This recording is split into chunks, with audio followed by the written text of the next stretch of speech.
அப்போ நம்முடைய வாழ்க்கையில் ஆறுதல் அப்படிங்கிறது எங்கே மட்டும்தான் இருக்குது அப்படின்னா கர்த்தரிடத்தில் மட்டும்தான் என்ன செய்யுது இருக்கு. மனுஷர்கள் சொல்லுகிற ஆறுதல்னு ஒன்று இருக்குது, அப்படிதானா?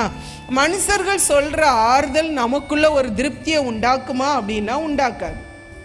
அவங்க ஏதோ ஒன்று என்ன செய்வாங்க, சரி சரி கவலைப்படாத, என்ன செய்ய, எல்லாரும் பாடம் அப்படிதான் இருக்குது. இதில் ஏதாவது ஆறுதல் வருமா? ஏதாவது ஆறுதல் வருமா? வராது, அப்படிதானா? ஏதோ ஒன்றை இழந்து நிற்கிறோம், சரி சரி கவலைப்படாத, யார் தான் இழக்கலை, எல்லா வீட்லேயும் இழப்பு இருக்கத்தான் செய்யுது. ஆறுதல் வருமா? வருமா? வராது, அப்படிதானா?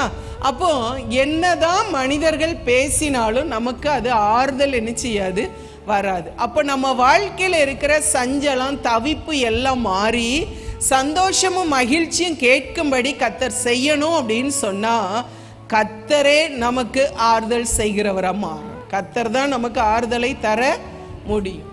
அவருடைய பிரசனம் நமக்குள்ள ஒரு ஆறுதலை என்ன செய்யும், கொண்டு வரும். இப்போ பாருங்க, வீட்டில இருந்து வரும்போது எவ்வளவோ மன சங்கடத்தோட பிரச்சனையோட தான் ஆலயத்துக்கு என்ன செய்கிறோம், வர்றோம், அப்படிதானா?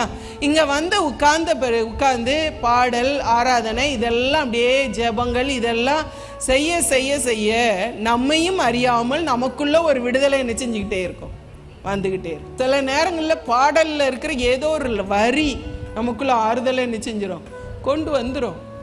ஜெபத்தில் இருக்கிற ஏதோ அந்த வல்லமை நமக்குள்ள ஒரு ஆறுதலை என்ன செய்யும், கொண்டு வரும். கர்த்தருடைய வார்த்தையை கேட்க கேட்க அதில் இருக்கிற ஏதோ ஒரு வார்த்தை நம்மை ஆறுதல் படுத்தி விட்டுரும், அப்படிதானா? அப்போ நமக்கு ஆறுதல் அப்படிங்கிறது யார் தான் தரணும்?